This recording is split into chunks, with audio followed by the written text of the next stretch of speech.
Many Indians have faced racism in South Korea, and no, we cannot tolerate that. Yes, there are good South Koreans out there, but the ugly truth is that many South Koreans have a massive superiority complex. And in this episode, point by point, I will expose the ugly mentality and destroy their arrogance in a way that has never been done before. So, roughly speaking, this is what the dirty supremacist South Korean mentality seems to be. 1. We are more beautiful than Indians. 2. We are richer than Indians. 3. Indians, get out of our country. You are making it unsafe. 4. Indians eat the dirtiest food and South Koreans eat only hygienic food. 5. Our God is superior. 6. We are an independent democracy that has a clean track record. 7. South Korea is rich because we are technologically superior. 8. South Koreans are more hardworking and hence global role models. 9. Indians have a caste system and we, South Koreans, have always had social equality. 10. Our South Korean music and film industry are superior. So let's begin with the first claim that is about South Koreans and their beauty standards. Well, the bitter truth is that deep down, many South Koreans seem to suffer from a very deep inferiority complex. As explained here, a caste system based largely on race and skin color persists in South Korean society. Many South Koreans tend to be more welcoming toward white people from developed countries. Critics say that many South Koreans dislike their own looks and love how white people look, and that is why, with the help of plastic surgery and westernizing their Asian facial features, they desperately attempt to look like white people. It is no surprise that today, besides the country's huge cosmetics industry, South Korea is also described as the plastic surgery capital of the world. In particular, many South Koreans want to change how their eyes look. But why this favoritism toward white people? Well, as explained here, Korea has absorbed ideas about racial hierarchy from the US military forces that are present in their country. And remember, several decades earlier, the number of American troops was even bigger than today. So after the Korean War, many South Koreans sought to copy Americans as they associated them with influence, money and power. Many wanted to act like white people and, if possible, even look like them. And yes, the double eyelid surgery has a long history in South Korea. But perhaps the biggest irony is that Dr. Millard, the American military plastic surgeon who popularized the double eyelid surgery in South Korea, was a white supremacist who mocked how Korean people looked. Historians and scholars explain this harsh truth, but perhaps the plastic surgery lobby has the financial interest to run a counter-narrative. And yes, many South Koreans seem too embarrassed to admit that they want to look like white people. But regardless, one thing seems clear: the presence of the American military in South Korea altered the nation's psyche.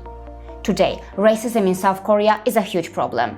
And yes, many feel that the wannabe white South Koreans can be as racist as white European colonial criminals. Point 2. Poverty, slums, and the grandma prostitutes in South Korea. Take a look at this South Korean slum, right next to the district where rich people live. See the harsh living conditions. It's said that poor South Koreans are suffering without proper toilets. Hunger, trash, floods, and even fires in slums. Welcome to the 21st century South Korea. It was revealed that in South Korea, nearly half of its older citizens live in relative poverty. Blind westernization has impacted family bonding. Many sons and daughters do not live with their parents and grandparents. The result is heartbreaking. Many elderly South Koreans have died by suicide and many are begging on streets. Many South Korean grandmothers work as prostitutes. Read this granny prostitute's painful story. In order to survive, she just closes her eyes and gets it over with. In one day, if she's lucky, she meets 3 to 4 men and receives around $120. She does it to pay for her arthritis medicine. These Korean grandmother prostitutes are referred to as Bacchus ladies. Some can even be in their 80s. Prostitution that involves sex-trafficked women is widespread in South Korea, and yes, it contributes to the country's GDP. There are various estimates, but this study claims that the total revenue of prostitution services in South Korea is $18 billion. Another bitter truth is that many South Korean women were forced to work as prostitutes for American soldiers during the Korean War. Not only that, the government in South Korea was found guilty of justifying and encouraging prostitution in camp towns to help South Korea maintain its military alliance with the United States and earn American dollars. Some victims were kidnapped as teenagers and forced into sexual slavery. South Korea, you did this to your own women to earn foreign currency. This cruel act towards your own women contributed to your earnings. And guess what? American soldiers even killed your sex workers. This is what can happen when you host the American military in your country. Maybe Hollywood can make a movie about that. So yes, drugs, depression, kidnapping, rape and prostitution. There is a lot going on behind South Korea's money. Point 3. Dear South Koreans, do you know why you need Indians and other foreign workers? Because your country's economy cannot survive without them.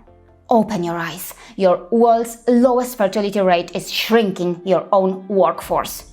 That is why you desperately need foreign workers. Understand? And what do you do to people in your country? You film them in toilets secretly.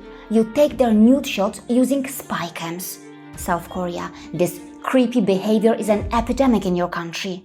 Tell me, how many Indian women have you secretly filmed so far?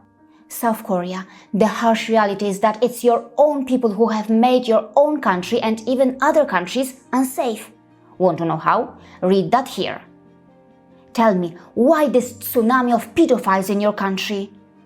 Should the world forget about your Enfrum case? Should the world ignore your misogyny and crimes against women? Should the world ignore what is happening in your schools?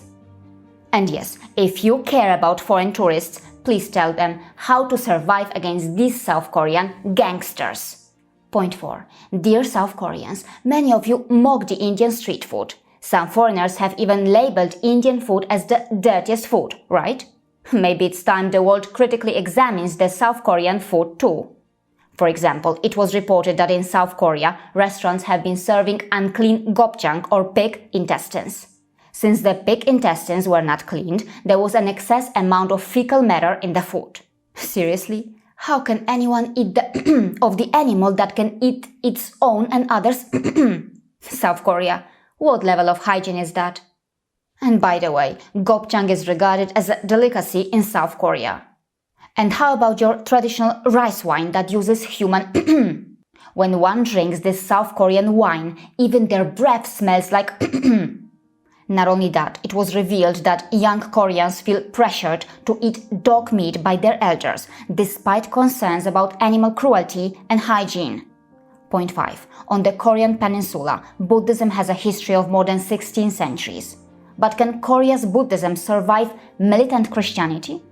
Well, in 1945, only around 2% of Korea's population was Christian. But in 2010, it was 29%. Militant Christianity and the American missionaries played a key role in that dramatic rise. So what happened in South Korea as the Christian population increased? Well, the government's pro-Christian policies and destruction of the country's national heritage. Burning or destroying ancient Buddhist heritage, defacing statues with crosses and pro-Christian slogans, and even urinating or defecating at Buddhist temples were reported. Words like Satan and demonic were used for Korean Buddhists, just the way many Christians use such words for Hindus. Overrepresentation of Christians in government positions, Christians' penetration in the South Korean media, and the South Korean government's anti-Buddhist bias were noticed as well. Today, South Korea is home to a major global Christian force. It is home to several of the world's biggest megachurches. South Korea also became the world's second largest source of Christian missionaries, and South Korean money or missionaries are used to convert Indians to Christianity. But the rise of Christianity in South Korea brought many things, including corruption, sexual abuse, Christianity's own caste system, and the fight between Christian denominations and sects. And on top of that, it also brought the rise of Christian cults in South Korea. Multiple horrifying stories have emerged about South Korean cults. It has been reported that in South Korea around 2 million people are followers of cults. As observed here, perhaps hundreds of cults exist in Korea, and there are Koreans who even claim to be the Messiah. For example, Dr. Sun Myung-moon is a self-professed messiah from South Korea, the co-founder of the Unification Church, which has a massive global following. But the Unification Church is not just about praying. It is behind a global business empire, and it even became the owner of the Washington Times newspaper. Yes, the South Korean self-professed messiah is the owner of the Washington Times. Wow, what a naked display of the church-owned American free press. And mind you, the South Korean messiah met or received support from some of the most powerful people in the world, including America's presidents.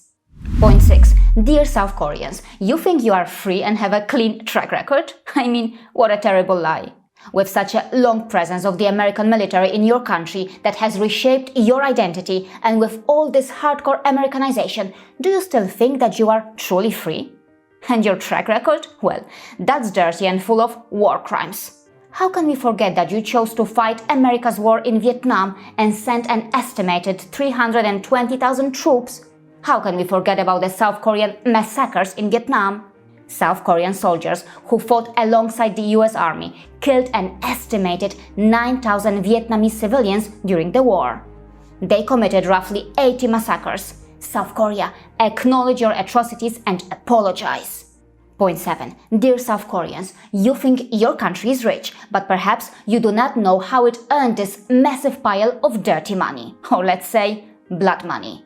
Your country used to be one of the poorest in the world. But then, somebody gave you billions of dollars and technological learning opportunities. Want to know who that was? Well, the USA paid South Korea around $5 billion from 1965 to 1973, which at that time was a huge amount for South Korea. But why did the US give so much money to South Korea? Well, between 1964 and 1973, South Korea sent its soldiers to Vietnam to fight alongside the US Army in exchange for American dollars to stimulate its poor economy. This massive dirty money soaked in Vietnamese blood enabled the South Korean government to jumpstart its ambitious economic development plan in the late 1960s and early 1970s. As South Korean troops massacred innocent Vietnamese civilians, Korean GDP went higher and higher. At one point, revenues from the war made up 40% of Korea's foreign exchange earnings, and as a matter of fact, Korea's GDP increased 4 times between 1963 and 1973. The injection of blood money, a partnership with the war-hungry American military-industrial complex. The South Korean construction industry started booming. Finally, South Korea was taking off. The result was expected: industrial transformation and South Korea's industrialization. South Korean companies were becoming giants. Hyundai, which used to be a small player, was among those who profited the most from the American war machine and the blood money. And yes, this is the dirty story of how Hyundai grew to become a global industrial giant. Dear South Koreans, don't forget that. But it is not just the innocent Vietnamese civilians who paid the price for the South Korean economic miracle. Innocent South Korean women were used as sex objects, prostitutes, or comfort women to entertain the American soldiers. But of course, South Koreans were making money, a lot of money. South Koreans, that's the dirty side of your growth story. Don't you know that vassal states of a powerful colonial empire can earn benefits and even become rich? And it seems clear that you have benefited from stealing too. Stealing trade secrets. Stealing others' technologies. Why don't you be honest about it? Aren't you stealing US military secrets? Why is it that the United States sees the Koreans going after American technology and potentially copycatting it? We know how South Korea is trying to become one of the biggest weapons exporters. But are you proud of what they describe as Korean-made copycats? And how about Samsung's history? Read what is written here. Samsung has been copying everyone forever. And these images.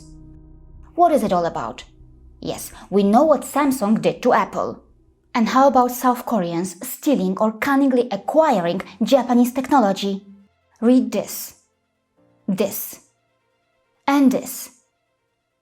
Yes, I know that you complain about China and others stealing your trade secrets too, but don't forget what you have been doing to others. Point 8. South Korea. What is the point of working for so many hours in a week when so many of your own people are ending their lives due to stress? As explained here, your suicide rate was found to be the highest among OECD countries. South Korea, tell me, why abuse your own workers? And mind you, there are migrant workers who perhaps work even harder to make your country shine, but many of them are treated as slaves. But then, what can I say here? You have treated your own people as slaves too, right? I am talking about the widespread slavery that was reported on your salt farms. The dirty secret behind your salt production. Seriously? Enslaving your own disabled people and even beating them? As described here, it is a living hell. Yes, the harsh truth is that South Korea's so-called success story is actually South Korea's horror story. Dear South Koreans, learn that Korea had the longest unbroken chain of slaveholding in the world, lasting nearly 1,500 years. Learn that in your country, slaves were regarded as legal chattel that could be bought and sold, and those who tried to escape were hunted down. And yes, those slaves were ethnic Koreans enslaved by their Korean masters. Dear South Koreans, learn about your horrific caste system that shaped your society for centuries. Learn about Yangban, Chungin, Sangmin, and Cheonmin, the so-called low-born people. Learn about Baekjeong or the Pakjeong, the untouchables of Korea. Read this. Learn how this Korean outcast group was treated. They lived in separate communities and were even buried in separate graveyards. Yes, times have changed, but in one way or the other, modern slavery that resembles the Western caste system continues in South Korea. Today, Christians have brought their own multi-layered caste system in which various Christian denominations have their own separate graveyards, and many denominations invalidate or discriminate against one another. And within that caste system, Christian pastors pass control over their churches to their own children in a generational power transfer. And what can I say about this horrific behavior? Read this. And read this. It is the ugly reality of your so-called social equality. Point 10. Music, cinema, or clothes. The Americanization of South Korean society can be observed in multiple dimensions. Dear South Koreans, a lot of Americanized culture that you are celebrating today actually entered your society under American pressure. Don't forget that it was under US pressure that the Korean government authorized the distribution of Hollywood films in movie theaters, and as a result, the Korean film industry suffered. But instead of resisting or protecting your identity, in a way, you surrendered. You Americanized yourself even more. And guess what? Today, South Korea is a proud exporter of that borrowed Americanized culture to the world. The truth is that Western culture expanded rapidly around the world due to colonization by Europeans. And since the modern-day Korean culture greatly resembles Western culture, it is consumed globally and has a big market. But should South Koreans forget their roots or their rich ancient heritage? Should they forget about Princess Suriratna who came from Ayodhya, India? Should they forget about the valuable teachings of Buddha? Should they forget that Buddhism is not just a religion, but South Korea's national heritage? Dear South Koreans, culturally, historically, or through trade, you are deeply intertwined with India. Read about your ongoing partnership with India. See, you need India again, an ancient civilizational nation that is re-emerging as a global superpower. Of course, South Koreans do not like it when their country is called a puppet state, but is it right to say that South Korea is a very good example of how a long presence of the American military, hardcore Americanization, and militant Christianity can alter a nation's psyche and destroy its soul? Yes, in many ways, South Korea has lost its soul and identity. South Koreans, you are beautiful people just like everyone else. Reclaim your country's soul if you can. Reclaim your lost identity if you can. Do not hate your own roots. And remember, the most important thing, do not forget the valuable teachings of your spiritual guru, India.